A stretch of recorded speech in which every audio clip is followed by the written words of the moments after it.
ഈശോ മിശിഹായ്ക്ക് സ്തുതിയായിരിക്കട്ടെ.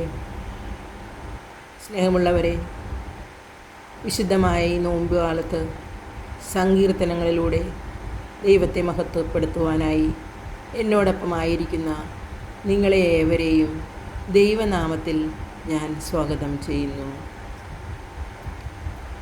ആകാശങ്ങളിലിരിക്കും ഞങ്ങളെ അനശ്വരനായ പിതാവേ, അവിടുത്തെ നാമം വാഴ്ത്തപ്പെടേണമേ, അവിടുത്തെ രാജ്യം വരേണമേ. ഇന്ന് വലിയ നോയമ്പ് 37-ാം ദിവസം. നമുക്ക് സങ്കീർത്തനം 107:20 നമ്മെ പഠിപ്പിക്കുന്നത്, അവിടുത്തെ വചനമയച്ച് അവിടുന്ന് അവരെ സൗഖ്യമാക്കി വിനാശത്തിൽ നിന്നും വിടുവിച്ചു. കർത്താവിൻ്റെ വചനം ശക്തിയേറിയ വചനം, ഇരുതല വാളിനേക്കാൾ മൂർച്ചയേറിയ അവിടുത്തെ വചനത്തിൽ നമുക്ക് പ്രത്യാശയുള്ളവരായിരിക്കാം. വിശ്വാസത്തോടുകൂടി നമുക്ക് ഇന്നത്തെ സങ്കീർത്തനങ്ങളിലേക്ക് കടക്കാം. ഇന്ന് നമുക്ക് സങ്കീർത്തനം 2 വർത്തിക്കുവാനായിട്ടുള്ള സമയമുള്ളൂ. സങ്കീർത്തനം 106 സങ്കീർത്തനം 107. 106-ാം സങ്കീർത്തനം ഇസ്രായേലിൻ്റെ അവിശ്വസ്തതയും ദൈവത്തിൻ്റെ കാരുണ്യവും. 48 വചനങ്ങളുണ്ട്. 107-ാം സങ്കീർത്തനം രക്ഷിക്കപ്പെട്ടവൻ്റെ കൃതജ്ഞതയാണ്. നമുക്ക് നിയോഗങ്ങൾ നമുക്ക് ഭക്തിപൂർവ്വം സമർപ്പിക്കാം. നമുക്ക് വിശ്വാസത്തോടുകൂടി ആയിരിക്കാം. സങ്കീർത്തനങ്ങൾ 106. ഇസ്രായേലിൻ്റെ അവിശ്വസ്തതയും ദൈവത്തിൻ്റെ കാരുണ്യവും. കർത്താവിനെ സ്തുതിക്കുവിൻ, കർത്താവിന് നന്ദി പറയുവിൻ. അവിടുന്ന് നല്ലവനാണ്, അവിടുത്തെ കാരുണ്യം എന്നേക്കും നിലനിൽക്കുന്നു. കർത്താവിൻ്റെ അത്ഭുതകൃത്യങ്ങൾ ആര് വർണ്ണിക്കും? അവിടുത്തെ അപദാനങ്ങൾ ആര് കീർത്തിക്കും? ന്യായം പാലിക്കുകയും നീതി പ്രവർത്തിക്കുകയും ചെയ്യുന്നവർ ഭാഗ്യവാന്മാർ. കർത്താവേ, അവിടുന്ന് ജനത്തോട് കാരുണ്യം കാണിക്കുമ്പോൾ എന്നെ ഓർക്കണമേ. അവിടുന്ന് അവരെ മോചിപ്പിക്കുമ്പോൾ എന്നെ സഹായിക്കണമേ. അങ്ങയുടെ തിരഞ്ഞെടുക്കപ്പെട്ടവരുടെ ഐശ്വര്യം കാണാൻ എനിക്കിടയാകട്ടെ. അങ്ങയുടെ ജനത്തിൻ്റെ സന്തോഷത്തിൽ ഞാൻ പങ്കുചേരട്ടെ. അങ്ങയുടെ അവകാശത്തോടൊപ്പം ഞാൻ അഭിമാനം കൊള്ളട്ടെ. ഞങ്ങളും ഞങ്ങളുടെ പിതാക്കന്മാരും പാപം ചെയ്തു. ഞങ്ങൾ അനീതി പ്രവർത്തിച്ചു. ഞങ്ങൾ ദുഷ്ടതയോടെ പെരുമാറി. ഞങ്ങളുടെ പിതാക്കന്മാർ ഈജിപ്തിലായിരുന്നപ്പോൾ അങ്ങയുടെ അത്ഭുതങ്ങളെ ഗൗനിച്ചില്ല. അങ്ങയുടെ കാരുണ്യാതിരേകത്തെ അവർ അനുസ്മരിച്ചില്ല. അവർ ചെങ്കടൽ തീരത്ത് വെച്ച് അത്യുന്നതനായവനെതിരെ മത്സരിച്ചു. എന്നിട്ടും അവിടുന്ന് തൻ്റെ മഹാശക്തി വെളിപ്പെടുത്താൻ വേണ്ടി തൻ്റെ നാമത്തെ പ്രതി അവരെ രക്ഷിച്ചു. അവിടുന്ന് ചെങ്കടലിനെ ശാസിച്ചു, അത് വറ്റി വരണ്ടു. അവിടുന്ന് അവരെ മരുഭൂമിയിലൂടെ എന്ന പോലെ ആഴിയിലൂടെ നടത്തി. അവിടുന്ന് അവരെ ശത്രുക്കളുടെ കയ്യിൽ നിന്നും രക്ഷിച്ചു, വൈരികളുടെ പിടിയിൽ നിന്നും വീണ്ടെടുത്തു. വെള്ളം അവരുടെ ശത്രുക്കളെ മൂടിക്കളഞ്ഞു, അവരിൽ ആരും അവശേഷിച്ചില്ല. അപ്പോൾ അവിടുത്തെ വാക്കുകൾ അവർ വിശ്വസിച്ചു. അവർ അവിടത്തേക്ക് സ്തുതി പാടി. എങ്കിലും അവർ അവിടുത്തെ പ്രവൃത്തികൾ വേഗം മറന്നുകളഞ്ഞു. അവിടുത്തെ ഉപദേശം തേടിയില്ല. മരുഭൂമിയിൽ വെച്ച് ആസക്തി അവരെ കീഴടക്കി. വിജനപ്രദേശത്ത് വെച്ച് അവർ ദൈവത്തെ പരീക്ഷിച്ചു. അവർ ചോദിച്ചത് അവിടുന്ന് അവർക്ക് കൊടുത്തു. എങ്കിലും അവരുടെ ഇടയിലേക്ക് മാരകരോഗം അയച്ചു. ജനം പാളയത്തിൽ വെച്ച് മോശയുടെയും കർത്താവിൻ്റെ വിശുദ്ധനായ അഹറോൻ്റെയും നേരെ അസൂയാലുക്കളായി. അപ്പോൾ ഭൂമി പിളർന്നു ദാഥാനെ വിഴുങ്ങുകയും അബീറാമിൻ്റെ സംഘത്തെ മൂടിക്കളയുകയും ചെയ്തു. അവരുടെ സമൂഹത്തിൽ അഗ്നിബാധയുണ്ടായി. അഗ്നിജ്വാല ദുഷ്ടരെ ദഹിപ്പിച്ചു കളഞ്ഞു. അവർ ഹോറബിൽ വെച്ച് കാളക്കുട്ടിയെ ഉണ്ടാക്കി. ആ വാർപ്പ് വിഗ്രഹത്തെ അവർ ആരാധിച്ചു. അങ്ങനെ അവർ ദൈവത്തിന് നൽകേണ്ട മഹത്വം പുല്ല് തിന്നുന്ന കാളയുടെ ബിംബത്തിന് നൽകി. ഈജിപ്തിൽ വെച്ച് വൻ കാര്യങ്ങൾ ചെയ്ത തങ്ങളുടെ രക്ഷകനായ ദൈവത്തെ അവർ മറന്നു. ഹാമിൻ്റെ നാട്ടിൽ വെച്ച് വിസ്മയനീയമായ പ്രവൃത്തികളും ചെങ്കടലിൽ വെച്ച് ഭീതിജനകമായ കാര്യങ്ങളും ചെയ്തവനെ അവർ വിസ്മരിച്ചു. അവരെ നശിപ്പിക്കുമെന്ന് അവിടുന്ന് അരുളി ചെയ്തു. അവിടുന്ന് തിരഞ്ഞെടുത്ത മോശ ജനത്തിന് മറയായി. അവിടുത്തെ മുൻപിൽ നിന്ന് തടഞ്ഞില്ലായിരുന്നുവെങ്കിൽ ക്രോധം അവരെ നശിപ്പിക്കുമായിരുന്നു.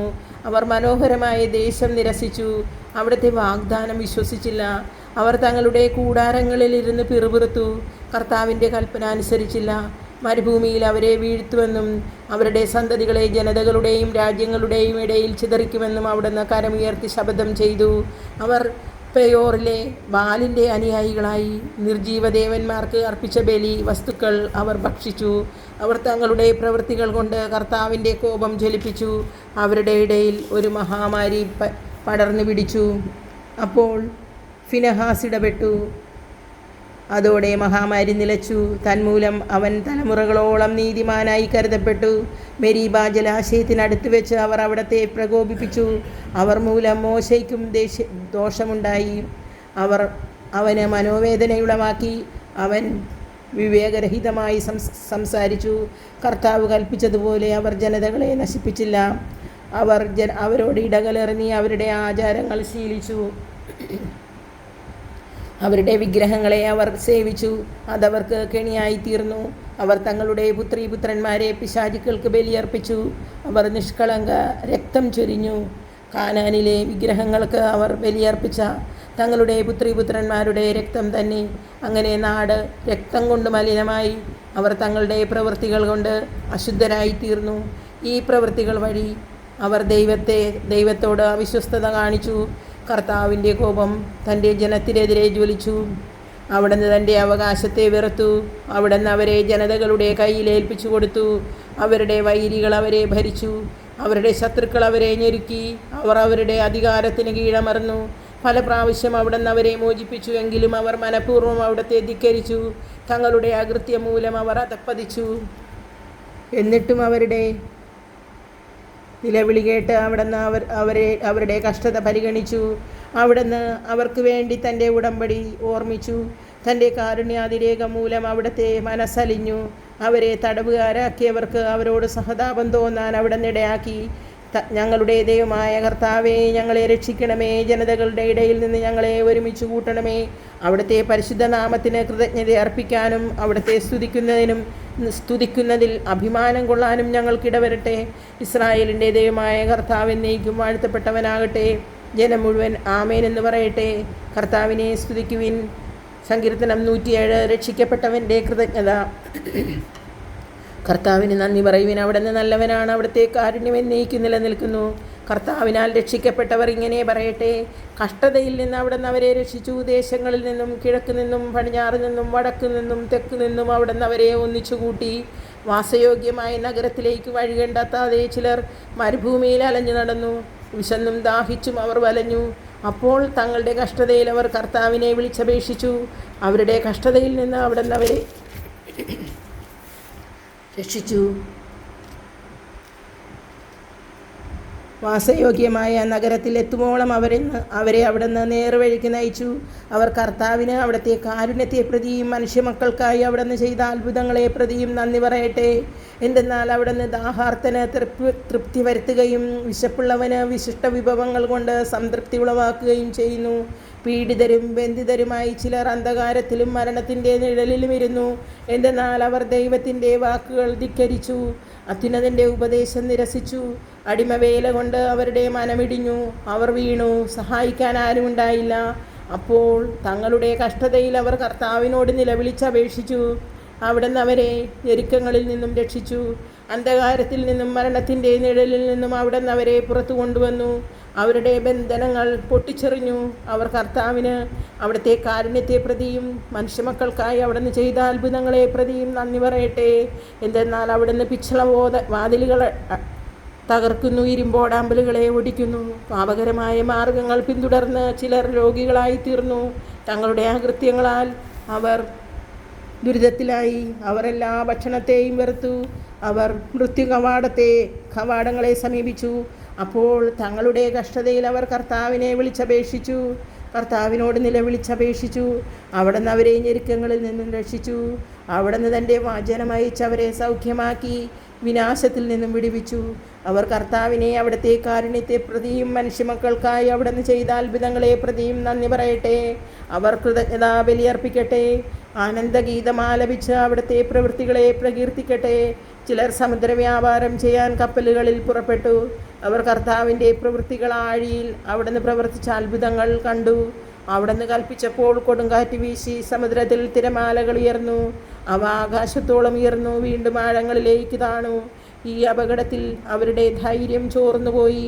അവർ ഉന്മത്തരെ പോലെ ആടിയുലയുകയും വേച്ച് നടക്കുകയും ചെയ്തു. എന്തു ചെയ്യണമെന്ന് അവർ അറിഞ്ഞില്ല.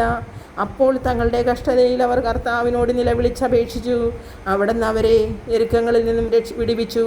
അവിടുന്ന് കൊടുങ്കാറ്റിനെ ശാന്തമാക്കി. തിരമാലകൾ ശമിച്ചു. ശാന്തത വരുന്നത് കണ്ട് അവർ സന്തോഷിച്ചു. അവർ ആഗ്രഹിച്ച തുറമുഖത്ത് അവിടുന്ന് അവരെ എത്തിച്ചു. അവർ കർത്താവിന് അവിടുത്തെ കാരുണ്യത്തെ പ്രതിയും മനുഷ്യമക്കളിൽ അവിടുന്ന് ചെയ്ത അത്ഭുതങ്ങളെ പ്രതിയും നന്ദി പറയട്ടെ. ജനത്തിൻ്റെ സഭയിൽ അവർ അവിടുത്തെ മഹത്വപ്പെടുത്തട്ടെ. ശ്രേഷ്ഠന്മാരുടെ സഭയിൽ അവിടുത്തെ പ്രകീർത്തിക്കട്ടെ.